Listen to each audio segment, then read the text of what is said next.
Dad's silent revenge. I came home that Tuesday evening expecting to find my usual spot in the living room, maybe catch the news and heat up some leftover meatloaf. Instead, I found every single thing I owned dumped in the garage like yesterday's trash. My son-in-law Charles stood in the doorway with that smug grin he gets when he thinks he's being clever, saying, "Harold, we need to talk about your living situation. This arrangement isn't working anymore." My name is Harold Thompson. I'm 58 years old, a retired electrician who spent 35 years keeping the lights on in other people's homes while trying to keep my own family together. When my wife Dorothy passed 2 years ago, I thought the worst part of my life was behind me. Boy, was I wrong. That Tuesday started normal enough. I'd driven to the cemetery like I do every week, bringing fresh carnations for Dorothy's headstone, same flowers she used to put in our kitchen vase every Sunday after church. It's my way of keeping her close, of pretending she's still waiting for me at home. Some habits hurt too much to break even when they break your heart a little more each time. But driving up to the house, something felt off right away. There were garbage bags scattered across the driveway, and at first I figured the raccoons had gotten into the trash again. We'd had problems with them all summer and Charles was always complaining about having to clean up the mess. Then I got out of my truck and realized those weren't garbage bags. That was my stuff, my clothes, my tools, my late father's tackle box that he'd given me when I turned 16. Everything just thrown out there like it meant nothing. I walked closer, still holding those carnations, trying to make sense of what I was seeing. My winter coat was wadded up next to the garage door, probably ruined from sitting on the concrete. A box of photo albums had been dumped out, pictures of Dorothy and me scattered across the driveway like playing cards somebody had thrown in frustration. Wedding photos, vacation pictures, snapshots of Nancy as a baby. All of it just lying there getting stepped on. And there, lying broken on the driveway, was Dorothy's rocking chair, the one I'd built for her with my own hands when we were newlyweds and couldn't afford much furniture. I'd spent 3 weeks on that chair, sanding every piece until it was smooth as silk, finishing it with the kind of care you only put into something made for someone you love. Someone had thrown it out like it was junk. I knelt down and touched the splintered wood, running my fingers over the armrest I'd carved with tiny roses, Dorothy's favorite flower. The back was cracked now, probably from being dropped, and I could see where the joints I'd fitted so carefully had come apart. 32 years of Dorothy sitting in that chair every evening, reading her books or just watching the world go by through our front window, and now it was broken on cold concrete. That's when I saw it. Our wedding photo, torn right down the middle. Dorothy's face separated from mine like someone had decided our marriage didn't matter anymore. 34 years of loving that woman, of building a life together, of holding her hand through good times and bad, ripped apart and tossed in a pile of trash bags like it was nothing special. The front door opened and Charles stepped out. My son-in-law stood there with his arms crossed, wearing that look he gets when he's already made up his mind about something and doesn't want to hear any arguments. He's 36, works as what he calls a financial consultant, though I've never been entirely clear on who exactly he consults for or what kind of advice he gives. What I do know is that in the 4 years since he married my daughter Nancy, our household expenses have somehow doubled while our actual quality of life has gotten worse. "This house needs to be more functional," he said, his voice flat and final, like he was talking to a contractor about a renovation project instead of telling his father-in-law that he'd just thrown away a lifetime of memories. "Nancy and I have been discussing it, and we think it's time you considered other living arrangements. Maybe one of those nice senior communities where you'd have people your own age to talk to." Behind him, barely visible in the doorway, stood my daughter Nancy. She's 32 now, teaches 2nd grade at Lincoln Elementary, and she used to light up a room just by walking into it. Used to laugh at my bad jokes and call me every Sunday to tell me about her week. Now she looked like she'd been crying, her eyes red and puffy, and she wouldn't meet my gaze. Just stood there twisting her wedding ring around her finger like she does when she's nervous or scared. I stood up slowly, still holding that torn photograph of Dorothy and me. Part of me wanted to shout, to demand answers, to remind them both that this was Dorothy's house, too. That I'd helped them buy it when Charles' credit wasn't good enough for the bank to take a chance on him. But something inside me stayed calm. Maybe because I could almost hear Dorothy's voice in my head telling me to think before I acted.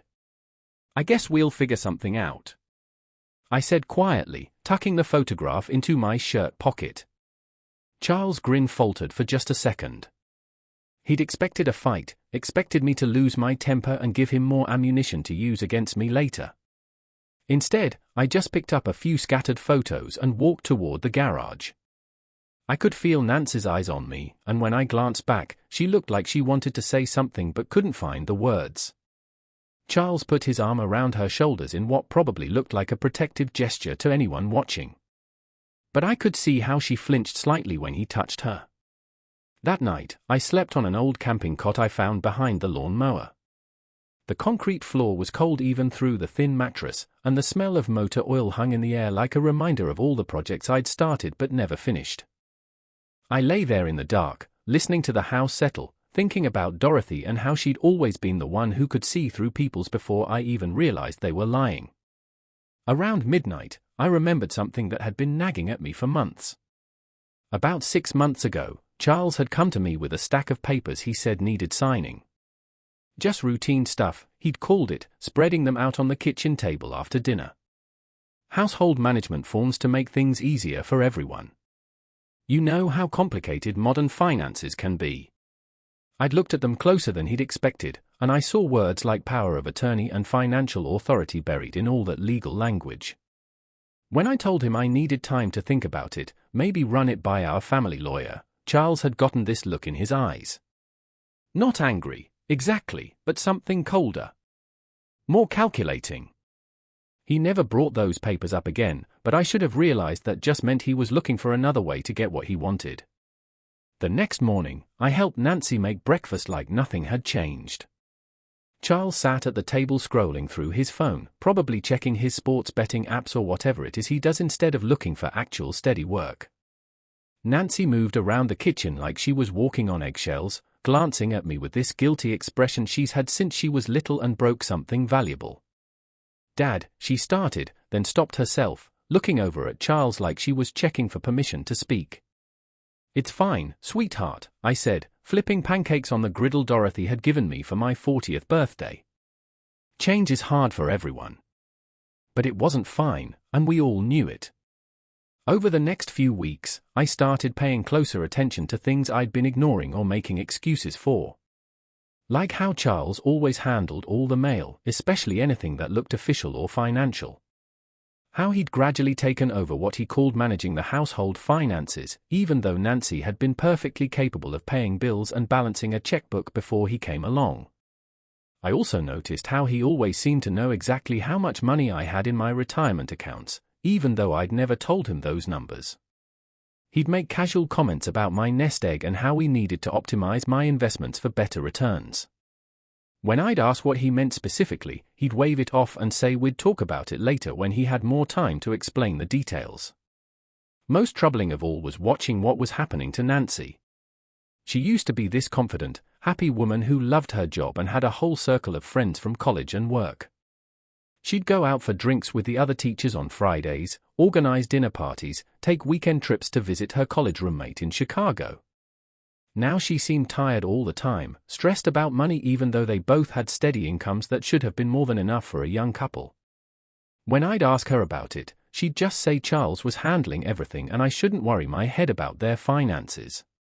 She'd stopped seeing most of her friends claiming she was too busy or too tired. The dinner parties had ended completely and I couldn't remember the last time she'd mentioned that college roommate. That's when I decided to do some investigating of my own. I called my old friend Philip Anderson, who'd been our family lawyer for over 20 years. Phil handled Dorothy's estate and helped us with legal stuff when we bought our first house back in the 80s. He's 61 now, semi-retired but still sharp as a tack, and he'd known Nancy since she was in high school. "Harold," he said when I explained the situation over the phone, "this sounds familiar, too familiar. Can you come in tomorrow morning and bring any financial documents you can find, especially anything Charles might have had access to?" Phil's office hadn't changed in 20 years. Same cluttered desk, same law books that nobody probably reads anymore, same coffee maker that brewed something that could strip paint. But when I told him about the garage, the torn photograph and Charles's behavior, his expression got serious fast. "Harold, what you're describing sounds like what we call elder financial abuse. It's more common than people think, and it usually starts exactly like this. Someone moves in, takes control gradually, isolates the victim from support systems, then pushes them aside when they're ready to take everything." He pulled out a yellow legal pad and started taking notes in that careful handwriting lawyers seem to learn in school. "Tell me about the house. Who's on the deed?" This was the part I'd been dreading having to explain to anyone. "Well, that's complicated," I said, feeling like I was about to admit to some kind of crime. "When Nancy and Charles got married 4 years ago, they wanted to buy this place, but Charles' credit was shot. Something about a failed business venture and some debts he couldn't pay. The bank wouldn't even look at his application." Phil looked up from his notes. "So, you co-signed?" "I did more than co-sign. I put up the entire down payment, $85,000 from Dorothy's and my savings. The bank required me to be listed as co-owner to secure the loan. I own 55% of that house, Phil. Charles has no idea." Phil sat back in his chair, and I could see him processing this information. "Harold, why didn't you tell them about your ownership percentage?" I'd been asking myself the same question for weeks. I didn't want Nancy to think her new husband couldn't provide for her. She was so happy, so excited about starting their life together. I figured it was just a formality, that it would never actually matter. I thought I was helping them build something solid. "Has Charles had access to any of your other accounts, credit cards, savings, retirement funds?" My stomach dropped. "He helps me with online banking sometimes, says it's easier for him to transfer money when Nancy needs help with bills or when they have unexpected expenses. I gave him my passwords because I trusted him." Phil was already reaching for his phone. "Harold, we need to check your accounts immediately. If he's planning what I think he's planning, the financial abuse probably started months ago, and you might not have noticed small amounts disappearing." It took us 2 hours to go through everything on Phil's computer, but what we found made my blood run cold. Over the past 8 months, there had been a series of small withdrawals from my retirement account. $500 here, $800 there, always amounts small enough that I might not notice right away when I got my monthly statements. The total was $12,000. But it got worse. Phil's investigator, a guy named Victor Martinez, who used to work for the state attorney's office, found records of loan applications filed in my name, applications I'd never seen using information that only someone with access to my personal documents could have provided. Charles had been systematically setting up a financial pipeline from my accounts to his, probably preparing for the moment when he'd push me out entirely. "There's something else," Phil said, sliding another document across his desk. "This is a guardianship petition filed in county court 2 weeks ago. It claims you're mentally incompetent and requests that Charles Reed be appointed as your legal guardian with full authority over your finances and medical decisions." I read through the petition feeling sicker with every line. It described me as confused, forgetful, unable to manage basic tasks, a danger to myself and others. It painted Charles as the devoted son-in-law who'd taken me in out of kindness after my wife's death, and who now needed legal authority to protect me from my own poor judgment. The petition included testimony from neighbors who allegedly witnessed my erratic behavior, though I was pretty sure I knew which neighbors Charles had been talking to, the Kowalskis next door who'd never liked me anyway because my dog used to dig under their fence. If this goes through, Phil explained, Charles would have complete control over everything. Your finances, your medical decisions, where you live, what you eat, who you're allowed to see. You'd essentially become his ward, and he'd be legally entitled to make any decisions he wants about your life and your money. I thought about Nancy, about how scared and tired she'd looked when Charles threw my stuff in the garage, about how she'd stopped seeing her friends, stopped making plans that didn't include Charles, stopped being the confident woman I'd raised. "Phil," I said, "I think my daughter is in trouble, too. I think he's been controlling her the same way he's been setting me up, just more gradually." Over the next month, Phil and I worked together to build our case. We hired Victor Martinez as a private investigator, and what he found was even worse than I'd imagined.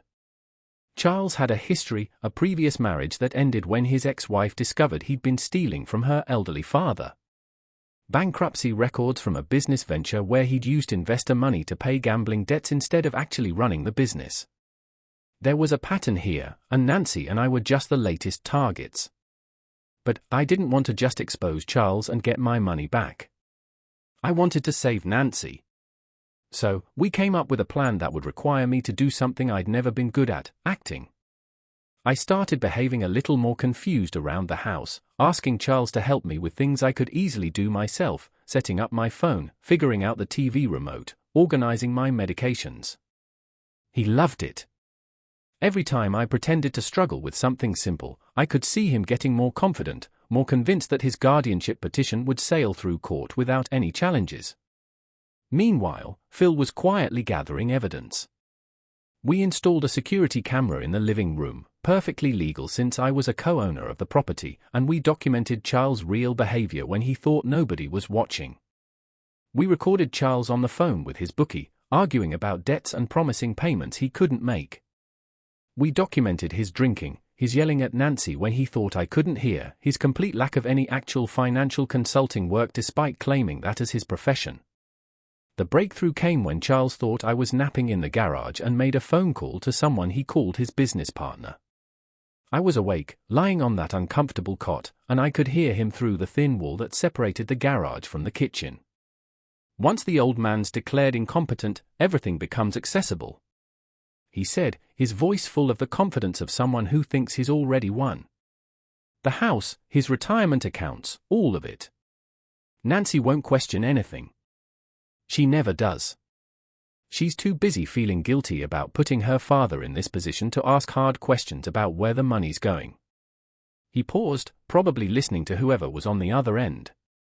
By the time anyone figures out what's happening, I'll have enough to pay off my debts and start over somewhere else. Maybe California. Nancy can come if she wants, but honestly, she's becoming more trouble than she's worth. I recorded every word on the digital recorder Phil had given me. 2 weeks later, Phil and I requested a family meeting. I told Nancy and Charles the first wanted to discuss my future care needs and that I'd invited Philip Anderson as our family lawyer to make sure everything was done properly and legally. Charles couldn't hide his excitement. He thought this was his moment of victory, the meeting where I'd officially hand over control of my life and my finances. We all sat in the living room where Dorothy used to read her romance novels in the evenings, curled up in that rocking chair I'd built for her. Nancy looked nervous, picking at her fingernails like she used to do in high school when she was worried about a test. Charles looked confident, almost smug, checking his phone and making casual conversation like he was already mentally spending my money. Before we discuss Harold's care, Phil began, setting his briefcase on the coffee table. I think everyone should understand the current legal situation regarding this house and Harold's financial position. He placed a copy of the deed on the table, right where everyone could see it clearly. Harold owned 55% of this property. He provided the entire down payment and co-signed the mortgage when Charles's credit application was denied by the bank. Nancy's face went white. Charles's confidence evaporated like steam from a hot cup of coffee. That's impossible, Charles said, but his voice had lost its usual smugness. The house is in our names. Furthermore, Phil continued, we have evidence of unauthorized withdrawals from Harold's retirement accounts totaling $12,000 over the past 8 months. We also have recordings of Charles discussing plans to exploit a fraudulent guardianship petition to gain access to Harold's assets. Phil set up a small digital recorder on the table and pressed play. Charles' own voice filled the room describing his business plan and his intentions to leave town once he'd stolen enough money. As we all listened to him talk about Nancy like she was disposable, like their marriage was just part of his con, I watched my daughter's expression change from confusion to hurt to something harder. Charles, she whispered, is this really what you think of me? Charles tried to deflect, tried to blame me for manipulating the situation and turning his wife against him, but it was too late. The evidence was overwhelming, and Nancy wasn't the naive woman he'd been controlling anymore. She was a mother realizing her child had been in danger from someone she'd trusted. "I want you out," she said, her voice steadier than it had been in months today. "Right now, pack whatever you need for tonight and get out of my house." "It's not your house," Charles snarled, dropping his nice guy act completely. "It's mine. I've been paying the mortgage." "With my father's money," Nancy shot back. "Money you stole." Phil reached into his briefcase and pulled out another document. "This is a restraining order, Charles. You have 24 hours to remove your personal belongings from the property. If you return after that, you'll be arrested." Charles looked around the room like a trapped animal, probably calculating whether he could talk his way out of this or if he needed to cut his losses and run. But Phil wasn't done. "There's also the matter of criminal charges, elder financial abuse, identity theft, fraud. The district attorney is very interested in your case, especially given your history with your previous wife's family." The legal proceedings took 3 months, but Charles was out of our house that same evening. Phil filed criminal charges for elder financial abuse and identity theft. Victor Martinez's evidence showed a pattern that helped prosecutors build a solid case against Charles and his gambling debts that had motivated everything. Charles was sentenced to 18 months in prison and ordered to pay restitution of $18,000 minus the stolen money plus penalties and interest. His financial advisor license was revoked and the guardianship petition was dismissed with prejudice, but the real victory wasn't legal. It was watching Nancy come back to life. Without Charles controlling every decision, she started teaching again with the passion she'd lost somewhere along the way. She reconnected with old friends, started making plans for her future that didn't require someone else's approval, and began talking about maybe going back to school for her master's degree. 6 months later, Nancy and I turned Dorothy's old sewing room into a proper office where Nancy grades papers and I help her research lesson plans. We cook dinner together most nights. She makes the main course. I handle dessert and we watch old movies that Dorothy would have loved. Sometimes Nancy apologizes for not seeing what Charles was doing sooner, for letting him isolate her from me and from her own life. I tell her the same thing I tell myself, that love makes us vulnerable, but it also makes us strong enough to fight back when someone threatens the people we care about. Last month, Nancy brought home some artwork from her second graders, drawings they'd made of their families. In one of them, a little girl had drawn her grandfather sitting in a chair reading to her grandmother in heaven surrounded by flowers that looked suspiciously like carnations. That night, I sat in Dorothy's rocking chair, the one I'd repaired and returned to its place by the window, and I thought about trust, about family, and about the difference between being patient and being a victim. Dorothy always said that the strongest people aren't the ones who never fall down, but the ones who get back up and keep going. Some people think revenge is about anger, about making someone pay for what they've done to you. But sometimes the best revenge is just refusing to disappear. Refusing to let someone steal your dignity and protecting the people you love from predators who mistake kindness for weakness. Charles thought he could erase me from my own life, thought he could take everything Dorothy and I had built together. He was wrong. And now, sitting in this house that's finally peaceful again, with my daughter safe and our family whole, I know Dorothy would be proud of how we handled it. We didn't just survive, we won. Sometimes the people who try to steal your dignity forget that dignity isn't something you own. It's something you choose to keep, no matter what anyone else does to you. The strongest revenge isn't making someone pay for hurting you. It's building a life so solid and full of love that their attempts to destroy you become irrelevant.